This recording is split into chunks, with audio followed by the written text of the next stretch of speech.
to our session on behalf of our project, but also our co-conveners, the World Bank, the International Food Policy Research Institute, and the International Water Management Institute. This session is aimed at providing an overview of the potential of solar irrigation in Sub-Saharan Africa. It's now seen as a very promising small-scale solution for water lifting for irrigators. And it's also one of the most exciting areas in small-scale irrigation recently. The people override that by. Yeah, sorry, there was a background noise. So in this session, we'll talk about solar as a potential replacement for fossil fuel-driven irrigation. We'll touch on financing needs and solutions to support solar access in the market. We'll also consider issues around sustainability, so both economic sustainability as well as biophysical and water resource sustainability.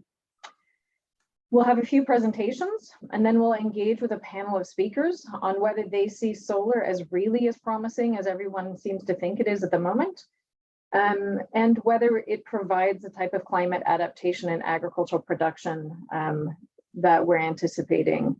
But we'll also discuss more on what we see as the future of solar-powered energy in terms of irrigation. Throughout the session, we'll invite all of you in the audience to submit questions and comments in the Pathables chat box. So to get us started today, I want to introduce our first presenter. We'll be looking at why solar-powered irrigation, what is the potential, including for replacing fossil fuels and water lifting. The first presentation will be by Claudia Ringler. Claudia is the Deputy Division Director of the Environment and Production Technology Division at the International Food Policy Research Institute and the CGIAR Research Program on Waterland and Ecosystems. Claudia has many publications and a lot of really important experience that I know we draw on and many others do as well in global water and food security, gender, nutrition, climate change, energy, and other areas. So Claudia will present on the benefits and limitations of solar replacing fossil fuel-based irrigation systems. Claudia, over to you. Yeah, thanks so much for this very kind introduction. And yeah, I co-developed this talk with Joacier. Solar, just quickly, benefits, yeah, and limitations. So let's see. So this very first slide is really just to, make sure that you find yourself in the right session. If this doesn't speak to you or you didn't expect a picture of a solar pump, then check again where you are. So this is what we're talking about. Basically, a solar pump is no much different, or not that much different from any other, a diesel pump. And all what it does or what it adds is that we are actually converting the energy provided by sun rays into energy or electricity that can be used by pumps, surface, but more often groundwater, to draw water to irrigate. So that's why we're here today, and we'll hear a lot about this particular technology. Next slide, please. So what are some of the benefits of solar irrigation? So for now, it's free of charge. So I think the solar rays itself are still free of charge. The pumps, of course, unfortunately not, but they are getting cheaper. So what we see on this map is that solar irradiation, so the source of energy, is not equally distributed across the world. But we do see a lot of it in the global south, where food insecurity is large. So that's a good thing. At the same time, we have probably mostly water specialists in the room, virtual room, of course. If you map yourself, in your head, how would a water resource availability map look like? It probably will show a little bit of the opposite. So generally, we have, in many cases, more water where we don't have as much solar irradiation or as much sun. So what this suggests is that there could very well be an inverse relationship of solar panel irrigation potential and water availability that could be drawn from the ground or elsewhere to actually use the solar irrigation potential that is available. The next slide, I think, again, shows much of the potential. And it's simply a list of renewable energy technologies, how they, their cost has changed over the years. In fact, here it's about 20 years. And what you can see is that the fastest, or one of the fastest, together with batteries for electric vehicles, the fastest cost decline has been in photovoltaics or solar. So suggesting, as Nicole also mentioned, there should be now dramatic uptake. Next slide, please. And basically, this is then using this information, new data on much lower cost of solar panels. We can now assess the break-even installed cost of solar PV for irrigation compared with the more traditional and more widely used technology of diesel-operated pumps.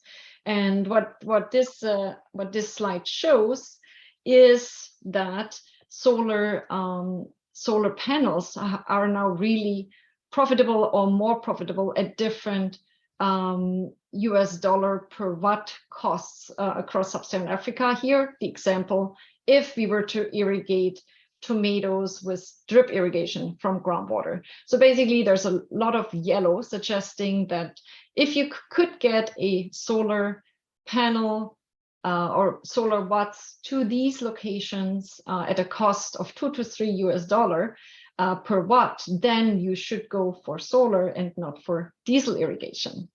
Next slide. So of course, everything is in flux. Diesel cost is in flux, as you might be very well aware, but also, climate is in flux more as time progresses. I think everyone is much more is experiencing climate extremes, and obviously those are particularly severe in Africa, again, as an example. And so the question is, with climate change, should we, what is the likelihood of solar versus diesel irrigation to become more important? And of course, if you just look at the mitigation benefits from solar irrigation, so the greenhouse gas emission reduction, we should always opt for solar irrigation over diesel. But there are other factors that change for irrigation. Obviously, the demand for food changes because food prices go up with climate change, so there will be different crops will be demanded. We also know that the evapotranspiration demand will go up. For some crops, they become more efficient. So there are a lot of changes. And so, there is still a question, what is more profitable going forward? And basically what this message or this slide shows is that with climate change, the economic outlook of solar irrigation improves further over diesel irrigation. So another, benefit. So yes, we should opt for solar irrigation. Next slide, please. This is a little bit outside of, I guess, traditional solar irrigation assessment. But what we can see here is that we seem to have this very negative cycles of food, fuel, and fertilizer price spikes. So whenever you see things going up, of course, again, with the war in Ukraine, prices of food, fuel, and fertilizer has gone up again. And, can solar technologies break this cycle, at least, reducing the cost for farmers and to actually draw water from the ground? And can it, also reduce this cycle from happening in the future? And I think, it could have a substantial role to play in this. For now, the cycle, you can see things have actually gotten worse over these last 3 cycles. So solar is not yet making the difference. And I think that's also one of the messages I'm moving towards now. Next slide, please. This, more or less final slides of benefits from solar irrigation summarizes what else we know. Of course, improved water control. In fact, not just solar, but also solar, but overall groundwater irrigation gives farmers generally more water control than, obviously compared to rain-fed irrigation, and often also compared to surface irrigation. We can almost always show higher land and labor productivity, which is good because we do not want to cut down the remaining tropical forests. We see higher gross and net returns in all of our studies with solar irrigation. Again, it depends sometimes compared to which other irrigation or agricultural production practices, but it's generally a yes. We see improved food and nutritional security for irrigating farmers with solar, sometimes also other technologies. Overall improved climate resilience, so the important mitigation benefits compared to, for example, diesel irrigation, overall lower carbon footprint, also no production.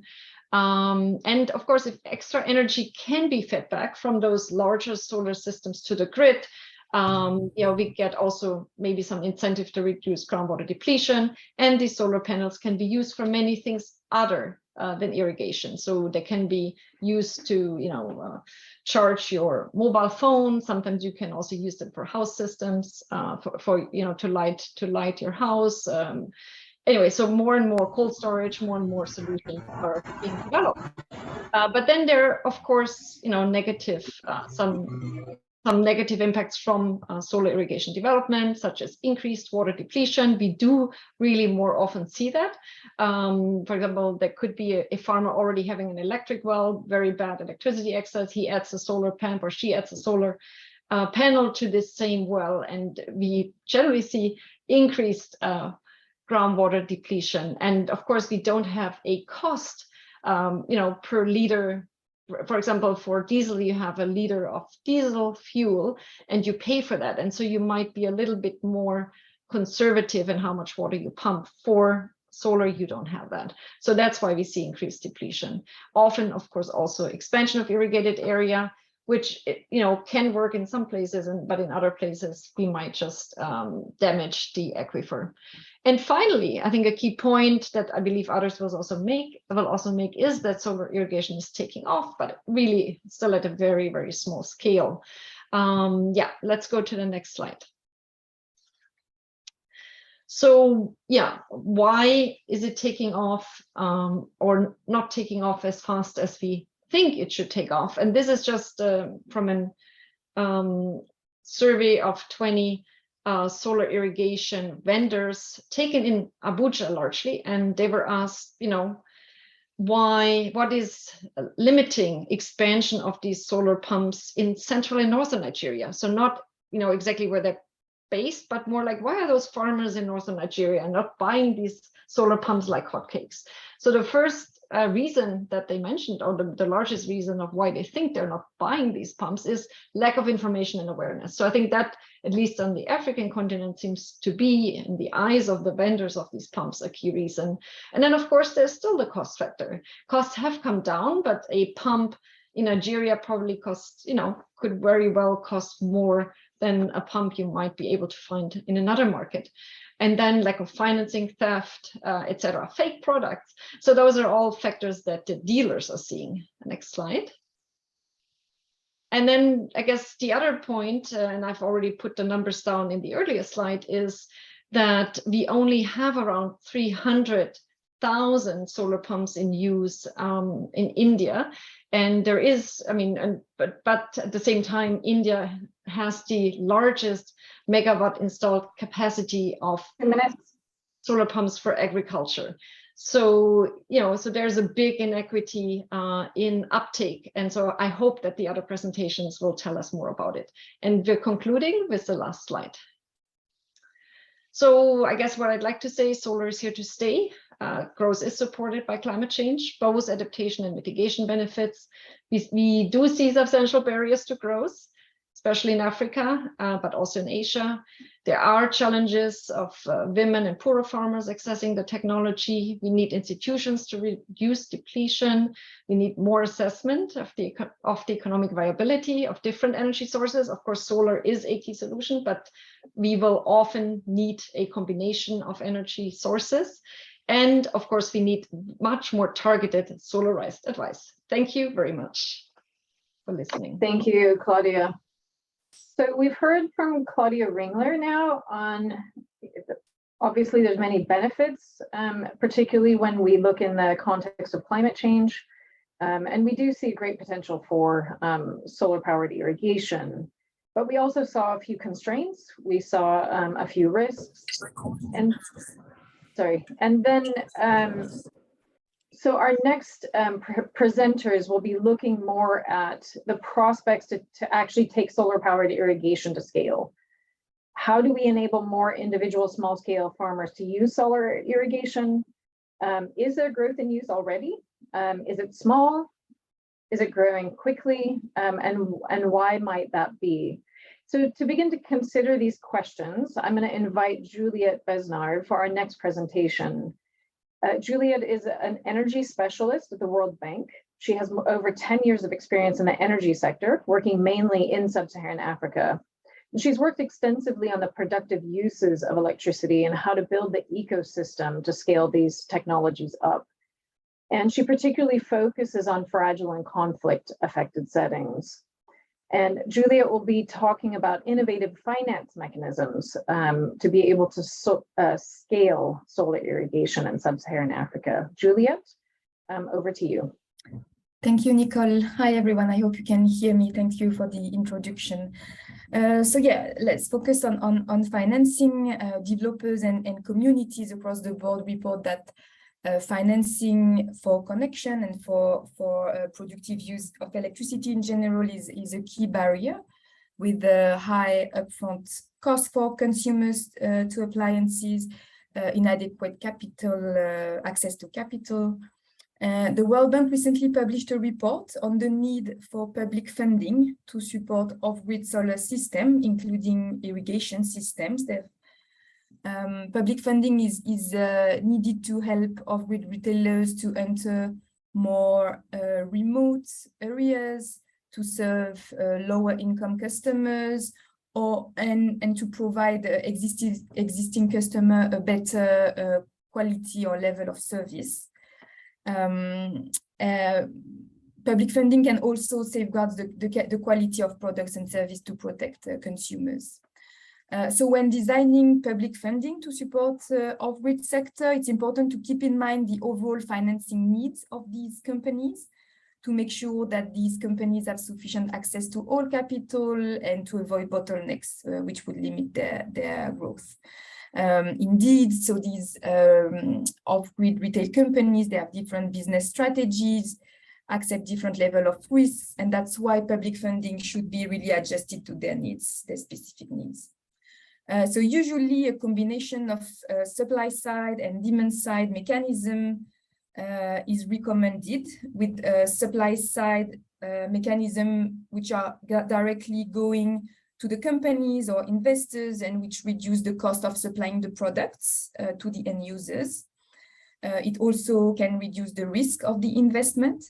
And on the other side, demand side mechanism, which are designed to make off-grid system more affordable to the users. So the most appropriate combination of mechanisms depend a bit on, of course, on the context. So the objectives of the program, the market characteristics, the capacity, the implementing capacity of whoever is leading the program. For instance, we can mention that upfront business grants and technical assistance are needed in new markets, while reserve-based financing is more appropriate when markets are more mature. Credit lines and risk mitigation instrument may also be needed to make sure that companies have sufficient access to debt for working capital. And tax exemption as well. It's another instrument that can help to address affordability and the growth of the market. So the global approach that combines more than one public funding mechanism. So it's one mechanism with many other type of intervention. We know that while credit lines have been the starting point for many public funding programs, they can be kind of tricky. It really depends on the capacity and the willingness of the financial sector to provide loans to these companies. We also know that to expand off-grid system into underserved areas, a combination of upfront grants and reserve-based financing can work well. Next slide, please. So just on my side, yeah. So if financing is critical and we agree on that, many other aspects shouldn't be underestimated to develop productive use of electricity in general and solar irrigation in particular. So there is really this need of creating and building an ecosystem which goes really beyond simply providing an irrigation system. This idea of an ecosystem is becoming more common among practitioners. So you can see on the slide the different building blocks that have been identified as potential entry points for action designed to really boost the income of entrepreneurs, smallholders, and as a consequence, households. So planning, regulation, finance, technology are building blocks that have received extensive attention already from planners, regulators, donors, academics, etc. The market and business development aspect of productive use has gotten less attention. So these two elements include assisting with market linkages, skills development, finance access, as we already mentioned, and also resolving the electricity supply side constraint. So solar irrigation can be potentially boosted through action taken through any of these building blocks. Requirements need to be articulated throughout the ecosystem as when interventions are designed. And as we already mentioned, customized intervention would define the objective and the metrics for each project. It's very local context specific.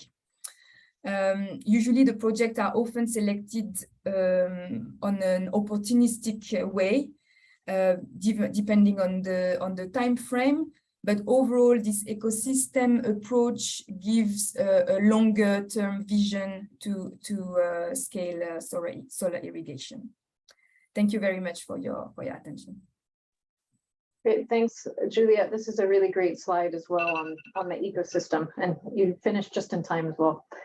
And I think that slide is a good segue between the two presentations on the great potential, but also on how the market context and the regulatory context and the policy context really varies by country.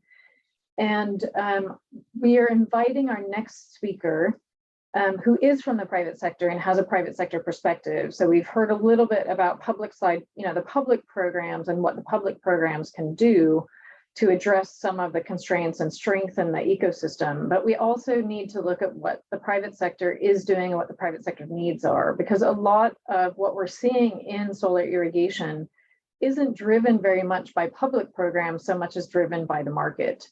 So I'm going to invite Karen Jeanneret from Enos. Enos is a solar pump company. And Karen is a lawyer, and she's also the CEO and co-owner of Enos Ag since 2015. She's dared the adventure to introduce this new product into new markets, and she's been pleased so far with the successes they've achieved, as well as some of their in-house developments and technologies for small-scale farmers. And Enos is one of the companies that we work with in one of our project countries. So I'm really pleased to welcome and hand over to Karen. Thank you very much, Nicole, and hello everybody. I hope you can hear me. A warm welcome from Switzerland to all of you wherever you are right now. And a special thanks actually to my two pre-speaker, to Claudia and now I forgot the name. I'm sorry, from the World Bank. Actually you just gave me all the reason to tell you about more why we started into the solar pump business. I'm glad to give you some insights and share some experience on how we entered and why we started designing a solar pump. So next slide, yeah, okay. Enos is a Swiss-based company, and Swiss technology actually stands for quality and the latest technical achievements. Next slide, please.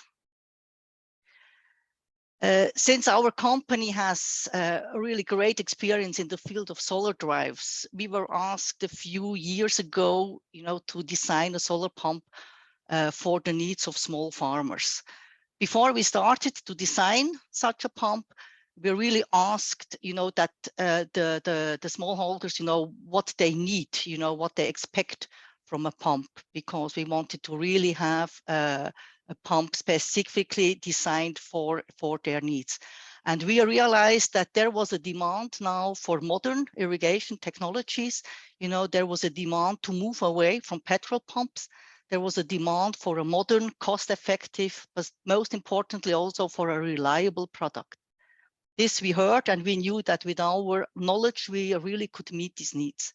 So our goal was to develop a product that was particularly suitable for remote locations, that was reliable, user-friendly, portable, and that could be repaired if necessary.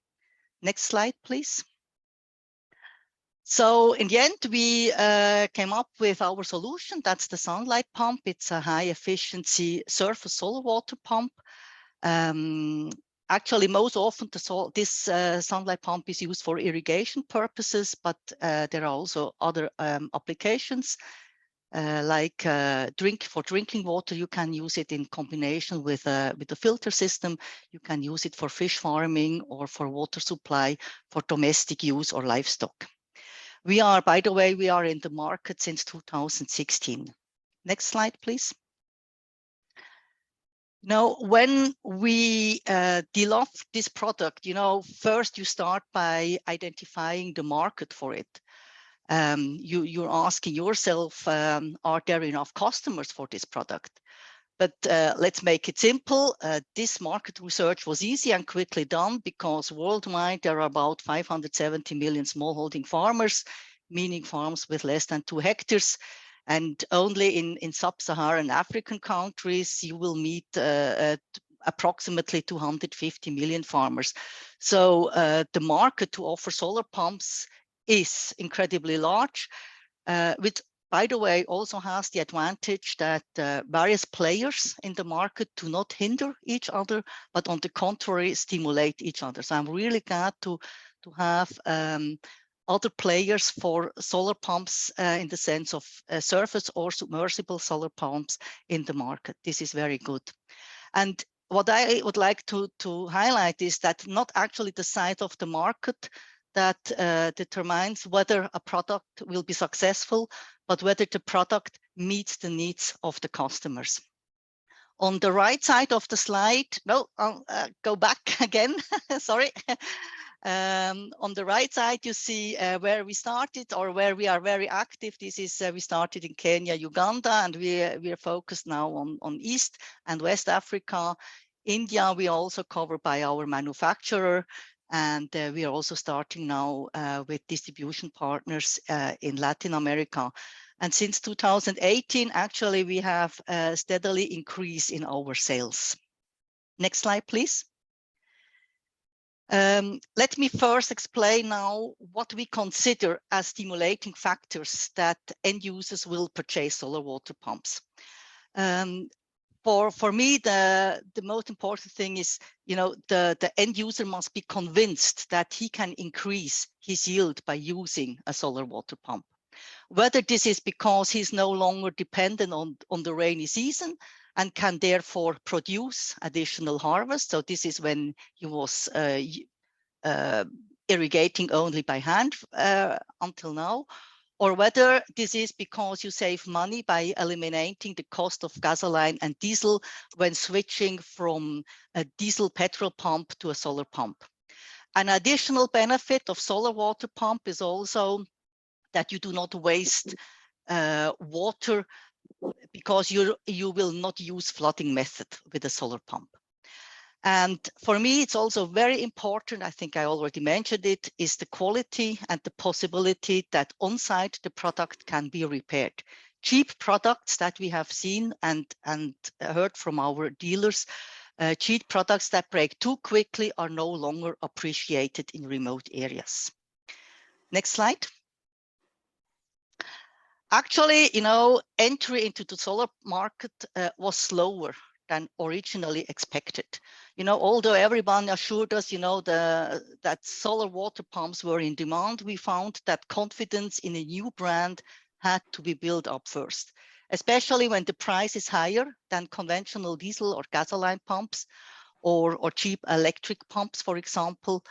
Then it becomes difficult, to convince an end customer to invest in a solar pump. And the initial costs, we heard it also from Claudia, the initial costs are higher when buying a solar pump than, for example, a diesel pump.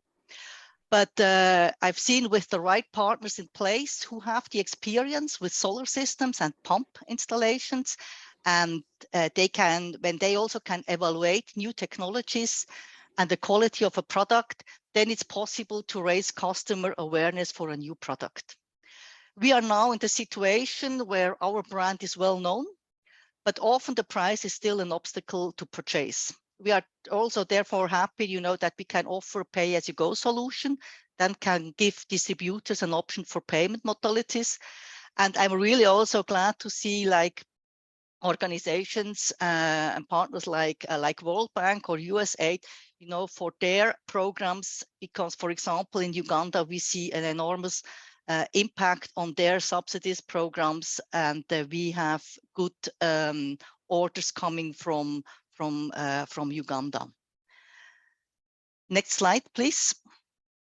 I would like to finish, again, with the trust in the product. And this is primarily gained through good quality, which also means durability in particular. For us, this includes having enough trained professionals who can install, maintain, and repair a solar water pump. And in order to have more qualified professionals on the market, ENNOS has also developed a course on solar-powered water pumping systems, which explains the subject of solar water pumps in general, and not only in relation to our own product. This course is already available and especially suitable for training centers. We have done this recently in Ghana. And we will soon put this course also online for all interested technicians or even also end users if they like to gain more insights into the topic solar pump. And I think having professionals is an important step to further promote the awareness of solar pumps. And this is, in this sense, I would like to close my speech, and I will be happy to answer then later any questions. Thank you. Thank you very much. And I really appreciate this presentation. I mean, from the point of view of looking at what drives demand, and that being the appropriate equipment for the market and for the needs, but also how the companies such as ENNOS are really addressing the challenges that they see in the market. Whether that's providing pay-go finance, whether it's capacity development, whether it's really trying to understand the markets better. The companies are taking on a lot of the roles that in the past public sector might have taken in irrigation, and they're tackling those challenges themselves, oftentimes in partnership with farmers and farmer groups. So thank you very much, Karen. I really appreciate what you shared with us from your experiences today. So our next presentation is by Dr. Petra Schmitter. She's a principal researcher at the International Water Management Institute. Her main research focuses on developing water solutions for smallholder farmers to improve agricultural resilience. And over the past 16 years, she's worked a lot in interdisciplinary research in Southeast Asia and West and East Africa in farmer-led irrigation, water productivity, irrigation scheme modernization, and a lot of other areas. So I'm going to hand over now to Petra, and she'll talk more about catalyzing solar irrigation and highlight some of the sustainability issues. Petra, over to you. Thank you very much, Nicole. And thank you for inviting me to talk about the crucial importance of sustainability. Now, I wanted to tackle both the environmental economic sustainability, and I will touch upon some of what we already heard in the previous presentations as well, and tie them up on what I think would be some of the next steps forward if we are really trying to catalyze scale. So let me start with the first point, and I think both Juliette and also Karen already touched upon this to some extent. It's not just about the technology. We have a lot of, various pump types, different qualities, etc. But farmers need additional services in order to make the most out of it, and that's what I call bundling of innovations. And these are not only technical in nature; they can be financial, social in nature as well. Because it's not only about the pump, it's also about the high quality seeds, the connection to markets to really have the high return on investment that they could achieve with solar powered irrigation. And maybe what I need is not what my neighbor needs, right? So how do we make these innovation bundles and also really adaptive to the varying needs of farmers? And I wanted to highlight one example to drive that message home, where we saw in Ethiopia under the ILSI program that actually the adoption of small solar pumps was being less optimal because the farmers were very risk averse to developing their shallow well. So they actually needed support in the service to help develop their well. And then, they would be very interested in actually financing, either co-financing or get a credit or directly finance their solar pump. So it was actually the well that was a precondition in terms of the solar uptake in this particular context. And I'm sure that in other regions and other situations, we will see, different needs of farmers emerging there as well. But of course, it also realizes that we need to know where to develop our water resources. And that brings me to my second point around strengthening the knowledge and governance of the water resources. Claudia made the earlier point around, the potential risks of depletion. But we also see there's a huge opportunity. And in order to really tap on that opportunity, I think we need to start blending the data sources, right? And the innovative methods of analyzing or water availability and water use. And that means actually blending the private sector data with the publicly available data. And that would actually open a new paradigm together with, behavioral games to really start managing proactively our water resources and to kind of shift our narrative from solar zero marginal cost is going to deplete all the water resources in the world to a more, okay, this is how we're going to manage upfront, and this is how we're going to do it in an integrated manner. Because there is a huge potential, I think, here, especially what we have seen in Africa and what was presented earlier. My third point was around the finance, which Juliette already addressed upon, and also to some extent, Karen, in terms of her pay and go finance. We know that there are different financing mechanisms that tackle challenges on both the demand and the supply side. Juliette mentioned also the need for risk mitigation instruments. And I think we need to tackle them actually and link them more to the weather and the declining water resources as well. I mean, we talk about risk mitigation measures in terms of private sector companies often, but we don't really link it to the risks or the perceived water-related risks into the sector. And not only from a technology perspective, but also in terms of agricultural value chains. And I think, again, there are different options that we should explore to really tailor the financing mechanisms much more to the local contexts and not only to the demand and the supply side directly. And then my last point, and again, it was already briefly mentioned around knowledge and capacity. Yes, absolutely. I think it's great to see, for example, ENOS that already has these course materials trying to raise the awareness of farmers on new technologies. But I think it's not going to be sufficient, right? I think we need to really figure out which other actors can further help, bring that capacity at a much larger scale and in an integrated manner.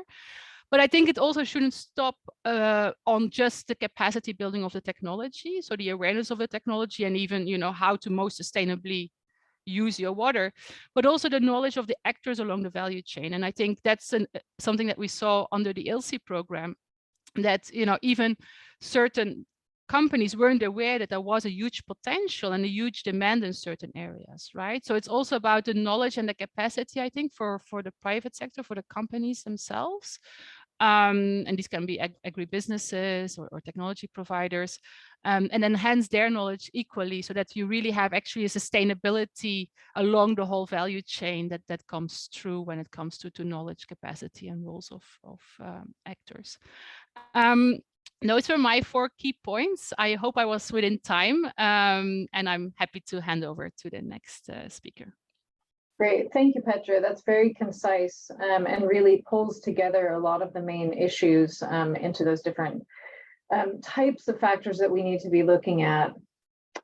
There's a lot of different programs right now looking at these different angles of productive uses of solar energy. And one of the big programs is the Sun for Water. It's the We for Food, WE4F, Water and Energy for Food program. So we're inviting Johannes Muntau. He's an advisor at GIZ in the global program on water and energy for food. He's an environmental engineer, but has a background in IWRM, WASH, and the circular economy.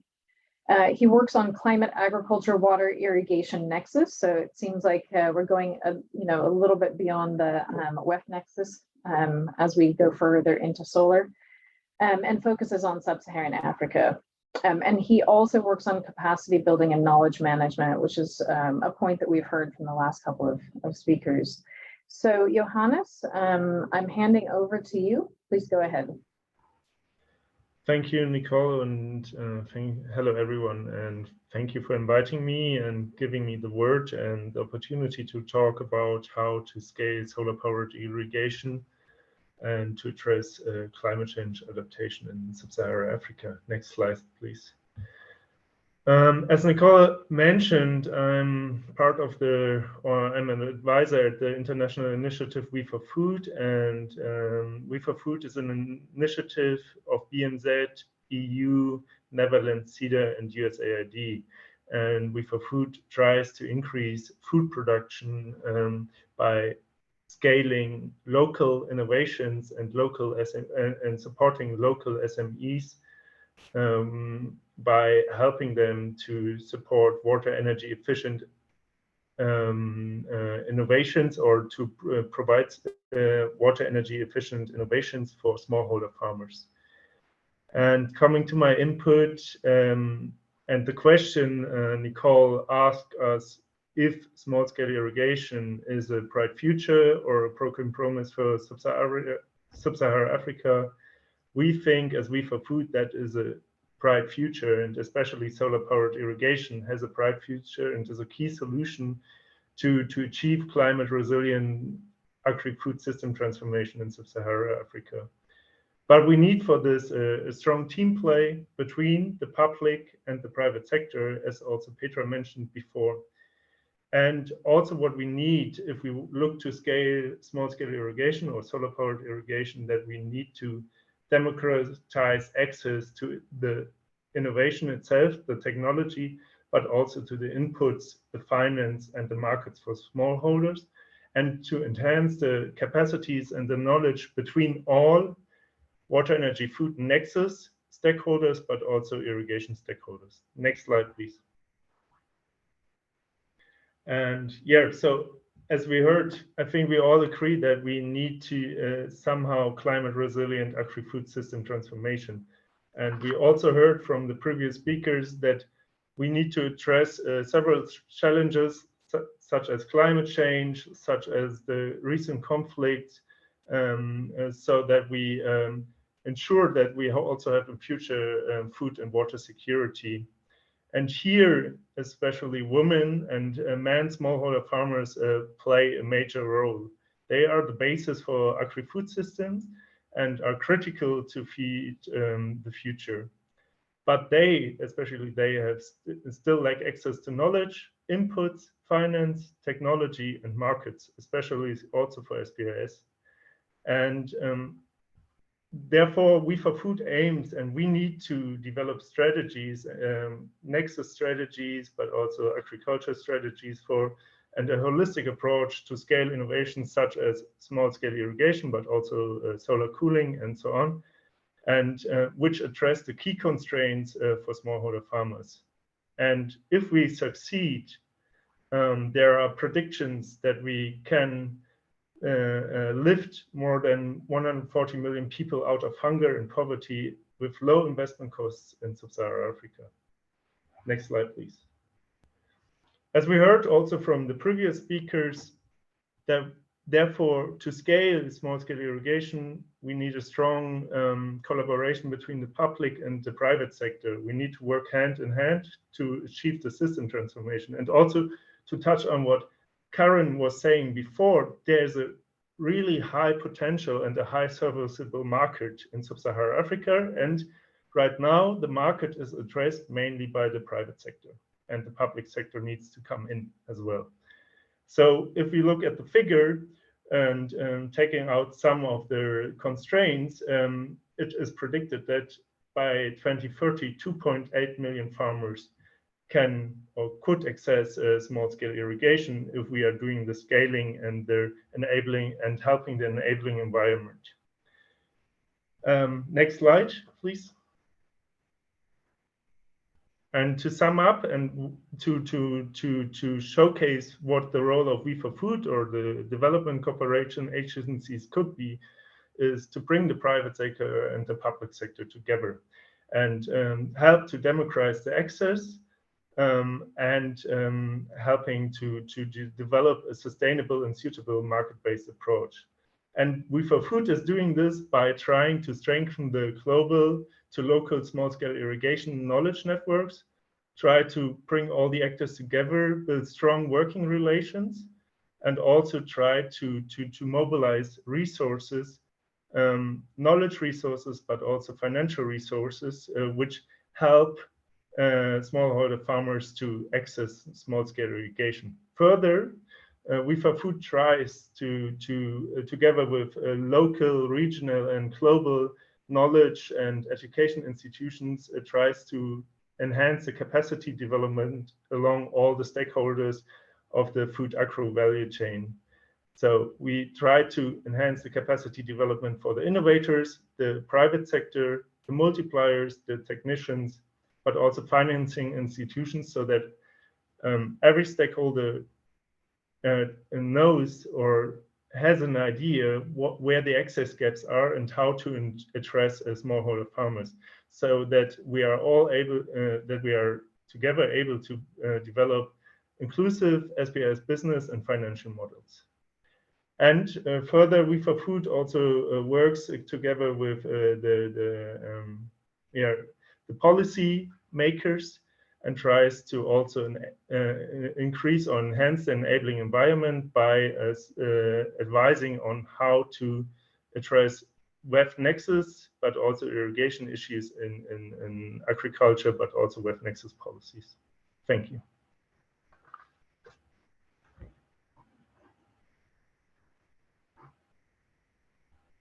Thank you, Abby. Thank you. Yeah, okay. Thank you very much, Johannes. I was just putting down a few notes from your presentation as I was listening. I mean, I think that we've heard really from nearly all of the speakers so far is the importance of the public and private roles, because the private sector has taken on so much. There's still a lot that can be done on the public side, as Juliet also pointed out. There is really about the knowledge and the inputs across the whole value chain, from the equipment supply value chain to the food value chains. And I am glad to hear Johannes mention that there is also potential for solar powered use in other aspects of the value chain, such as food storage, which could then enhance the income for irrigating farmers. So now that we've had these presentations and we've heard a lot about the potential and a little bit about the challenges, I'm going to invite our panel speakers, if you'll turn on your videos. Our panel speakers today are going to touch on some of the questions related to solar's potential and the limits as an approach to climate adaptation and mitigation. One of our panel speakers is Michael Maina. Michael supports research activities under CLASP and the Clean Energy Access Portfolio, and he has several years' experience in renewable energy with a keen interest in productive uses of energy. And he's currently leading the design of an IKEA Foundation supported program aimed at improving livelihoods of smallholder farmers in Kenya using various solar powered technologies in agriculture and food value chains. The second panelist is Zach Stewart. He's the production systems specialist and a U.S. diplomat with USAID within the Bureau for Resilience and Food Security. And Zach has over 15 years of experience in international agricultural research and development. And our third panelist is Charlie Miller. Charlie is an off-grid solar market development specialist, and he has experience supporting governments, private sector, and other stakeholders in Africa to work together. And since 2017, he's worked with the World Bank, and he's also held positions as a senior policy advisor at Global Off-Grid Lighting Association, Power for All, and he helped to build Sunny Money with Solar Aid. And you have to say that because it's so fun to say. So Sunny Money with Solar Aid. So I want to start with a general question, and then we'll turn to some of the questions that people put in the chat boxes. But the first question I want to start with, and I think we'll go ahead and start with Michael. What do you see solar irrigation as? What do you see in terms of the potential as a best bet investment? And from what you've heard today and what you've observed in your programs, what do you see as some of the lessons that we need to prioritize in terms of policies and programs? Michael? Yeah, thank you very much, Nicole, and I hope you can hear me okay. Yeah, so from our work at CLASP, we've been working on solar water pumps through the Low Energy Inclusive Appliances program, and really program is aimed at promoting efficient appliances, just looking at promoting high performing appliances, just from the understanding that better appliances translate to better investments, just looking at the risk to investors, the value to the consumers, but really thinking about irrigation. Irrigation just is very broad in terms of just the dynamics around around agriculture, around energy and water. And what we have found is that, well, irrigation, especially solar powered irrigation, is a very crucial bit in just promoting, in just looking at climate change mitigation and even climate change adaptation, just from climate change shocks that are happening everywhere in the world. And today I can just say that it's no longer about having the extra edge by using solar irrigation. Is really just being able to survive for most farmers. And what we have seen from our research and from just engagements with stakeholders in the space, as Nicole mentioned, we are designing a program in Kenya to support smallholder farmers, and we have come to understand the very crucial need to bring together both the private and the public sector. And just thinking about scaling solar water pumps, there is a very big role that is to be played by the private sector. And by private sector, I talk about private sector in the aspects of financing, just being able to bring in local financial institutions, just the same way anybody in Kenya can walk into a bank and be able to get financing for a motorbike or for an engine powered pumps. We need to translate this to solar water pumps. And especially on policy, our work has really been to support governments to adopt standards for for high performing appliances. And also what we have found recently is there is some disconnect, especially around policy on energy, as well as policy and regulations around irrigation and agriculture. You'll find that some equipment on agriculture are zero rated, or they are exempt from paying taxes. like importation duties, but solar water pumps are not.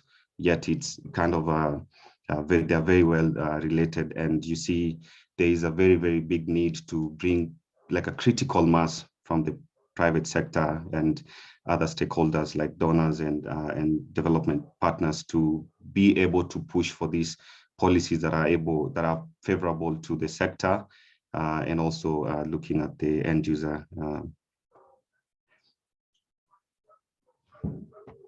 Great, thank you, Michael. I appreciate that. I want to put the same question to Zach, and maybe Zach, if you could kind of also focus on thinking about policy and program design for climate adaptation in your work, what you've observed and what direction you see this going for Sub-Saharan Africa. Yeah, thanks, Nicole, and thanks really for organizing an excellent event today, really insightful. I want to start off with that first question around solar irrigation best bet investment for both climate adaptation and mitigation in Sub-Saharan Africa. And I think to the question of where irrigation in general plays for adaptation, it's a resounding yes. Absolutely, it's critical for sustainable intensification, for farmers to reduce the risks and impacts of climate variability. But when we get to the question of mitigation, there's a bit more nuance there, especially in the case of just across the board different pumps. If we're actually successful, particularly with diesel pumps in many of our development goals, we may actually increase overall greenhouse gas emissions. Yet, in the case of solar pumps, this is a really nice technology that perhaps is both good in the adaptation place, but if it's replacing or capping, it can still provide the same benefits, but without increasing greenhouse gas emissions. That's where I really see solar irrigation as hitting both of those, and it really is otherwise in developmental contexts, finding technologies that are both good at adaptation and mitigation is really can be challenging. Now pivoting more to lessons for policy and program design. Really what we focus on are technologies that fit that sustainable intensification lens. And so similar relevance to what I was just talking about, needing to both produce more food, have technologies and approaches that produce more food, but doing so more sustainably on the same amount of land, less environmental impact, and having benefits across not just productivity, economic, environment, human, and social domains. And that kind of systems assessment really guides a lot of our program design. What I was really excited about is this group, and especially the panelists, get that was very clear in all the presentations, that systems assessments, it's not just like Petra was saying, it's not just about creation of the technology, showing that the technology works, but rather bundling innovations around that technology to support its scaling across varying contexts. And I think that's the other major piece for guiding our program design is there is tremendous amount of heterogeneity across farming systems, across farms themselves, and yet making sure that we're providing tailored and adaptive recommendations for what type of pump, what type of finance, what type of methods to approach what quantities of water to pump. All of that varies both by biophysical context, but also the socioeconomic context. And that's really a key piece to driving, taking these technologies and solar pumps to scale. We tend to know across broad geographic scopes what those drivers are, but to a farmer or to the end user, they need it very tailored for their specific context for it to make sense for them to make that investment.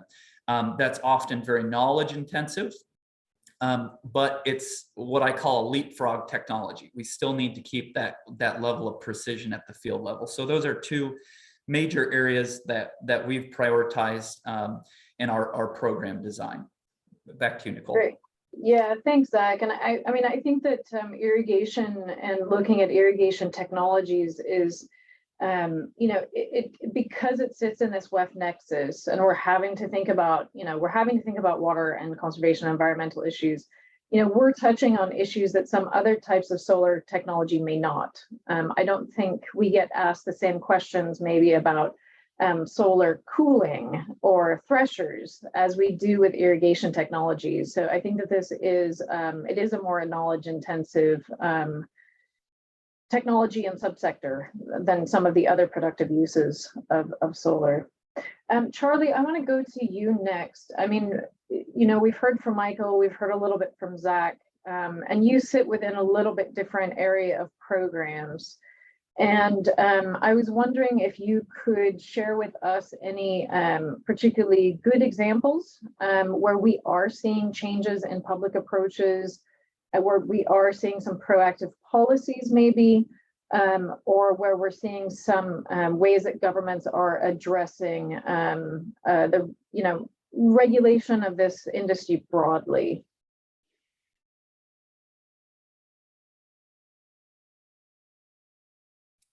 Charlie.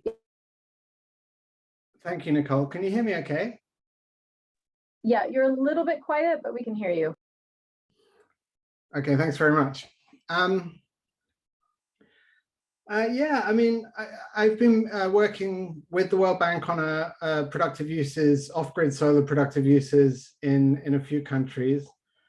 And I think, if I'm honest, I think it's early days to be trying to point to kind of proven examples of best practice when it comes to policy and program design. One thing to note is that solar water pump markets are still very small.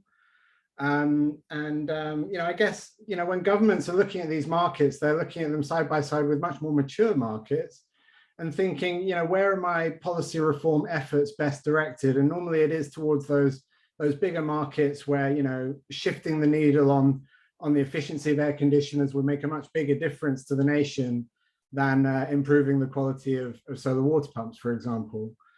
So I think there's a kind of a sequentialism here where, you know, it makes sense at this stage to be focusing more on government program design than on government policy. I think I just would like to, I guess maybe I'm a slightly more skeptical perspective than some of the other speakers. I mean, I think what we've heard is that solar irrigation does make sense, but that's really a question of by degrees. You know, some crops make more sense than others. Depends on the comparative cost of diesel and diesel pumps. Depends on the reliability of rainfall and the kinds of risks and price fluctuations that farmers have to deal with. You know, I had an interesting example from a farmer in Zambia who said, well, yeah, sure, I could have paid off my solar water pump, but one year I had an economic crisis, I had the Forex rate go nuts. Another year I had a drought, and then there was COVID. So, you know, this was a farmer who had a company that was providing consumer financing and just really struggling because of the sheer upfront costs and the risks that farmers face that can undermine their ability to repay loans. So I do think smallholder farmers face very high costs and risks, and the challenge to us is to figure out how those can be sustainably overcome. Clearly, there's a need for financing. Microfinance is often not available because of the high cost of providing small loans in remote rural areas. Pay-as-you-go technology coming out of the solar home system sector clearly has potential, using digital finance to offer those smaller loans across broader geographical areas. But I also think solar as a service has a potential, and we've seen real traction with that, particularly in South Asia. But even with all of those solutions in place, I think, you know, we are mindful that there is still a role for end user subsidy, a very clear role for end user subsidy, to kind of, you know, breach that massive gap between what systems currently cost and what people can afford even over 3 years.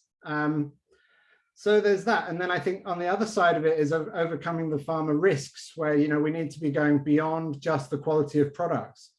Recent research from 60 decibels shows that a lot of customers are not overly happy with how their after sales issues are being handled even by more mature solar water pump companies. And so I think a challenge that we face there is how do we develop QA frameworks, quality assurance frameworks, to cover things like system sizing for component-based solar irrigation systems, make sure all the parts fit together, installation is high quality, after-sales service is high quality, and e-waste end-of-life management is high quality. So I think we have agreement in this group that we need to work with the farmers to overcome their constraints and with the private sector to overcome their constraints. There is a need to address financing and capacity issues at both of those levels. But then, yeah, just, I mean, speaking to the Nigeria example, Nigeria has a long history of working on solar water pumps through matching grants and support to farmers, but really almost no experience of working with the private sector. So we've been discussing with them, and we are proceeding with an approach where we begin to provide results-based financing to solar irrigation companies. And we try and provide any support to end users around affordability or around availability of consumer financing through RBF to the companies.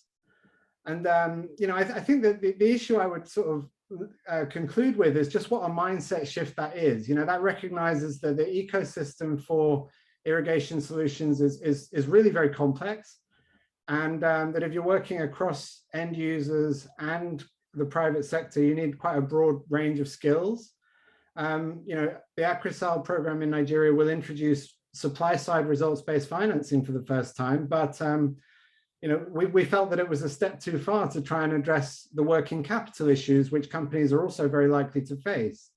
So, we know that in the longer term, we need to be able to provide grants and equity and debt, but that just felt like too much of a leap from our starting point, which is matching grants for farmers. And so I feel like, this is a journey that we're on. I think we have a lot of clarity around the direction that we're heading in and where we want to get to.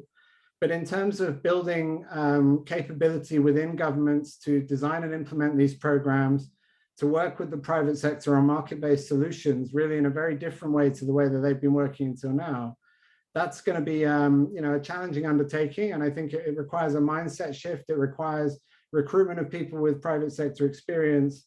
And really, it's going to take us some time to get there. Great. Thank you, Charlie. I'm going to turn to Claudia Ringler in a minute, but first I wanted to ask Michael, Kenya is often put forward as one of the leaders in terms of solar irrigation. And so if we were looking for experiences, even if it's not necessarily policy best practice, are there experiences from Kenya that other countries should be looking at? Yeah, I totally agree. I think Kenya has been a major market for off-grid solar products, including productive uses of renewable energy. And especially just from a very mature pay-as-you-go infrastructure, if I would call it that way, just from the mobile money penetration and the already existing custom of this thing about pay. It's called lipa pole pole, or just pay slowly. It's a thing in Kenya, and people have really adopted that. In almost everything from phones to household appliances to pretty much everything. And even as companies come into the market, they kind of find it quite easy to enter into, to just seamlessly enter into that. And just thinking about companies that are the major players in the space, I think it has taken a long time, especially for just the off-grid space on the solar space to just kind of slowly move towards maturity. And there has been major lessons, especially around promoting this, especially solar irrigation companies, looking into product bundling, not just bundling on irrigation kits, but also with training farmers and having these demonstration sites, just addressing that awareness issue, bundling with solar home system units, bundling with other appliances like TVs, lighting systems in people's homes. That has been another way of just making sure that people see the value of this. And even just recently, we spoke to one of the major banks in Kenya, and they have an MOU with a leading solar water pump company here. And one of the things they are exploring is tailoring financing for irrigation, especially around harvesting periods. We actually, the Efficiency for Access Coalition, we did a study just last year to understand, to model the productivity of farmers, and we looked at the maize value chain, and you can see that if you provide financing to a maize farmer, and they are supposed to pay this for this financing facility or this loan on a monthly basis, yet they're only able to harvest after 5-6 months. That means that in between this period, they are only able to, they have to go back into their pocket to finance the product, the product. And the companies that are looking at just tailoring financing solutions based on the value chains, and especially the crop value chains and expected yields, especially for end users that have anchor clients like aggregators and produce off-takers. So I would just quote those two examples, but I'm sure there are more that could be really useful to, Okay, yeah, I mean, I think that Kenya does provide a good example. They've gone about it through a very market-based approach. A lot of responsibility has been on the individual companies,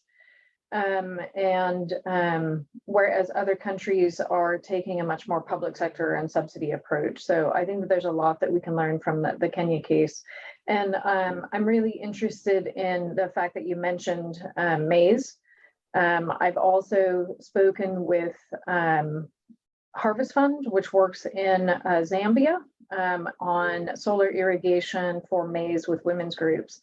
And this comes back to a point that I believe that Charlie mentioned about variation by crop, and Zach also mentioned in terms of things like crop water requirements too, that would vary by agricultural system and crop.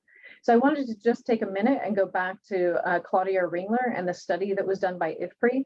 Claudia, could you talk just briefly about what crops you looked at and how things might change in terms of profitability and production under climate change scenarios?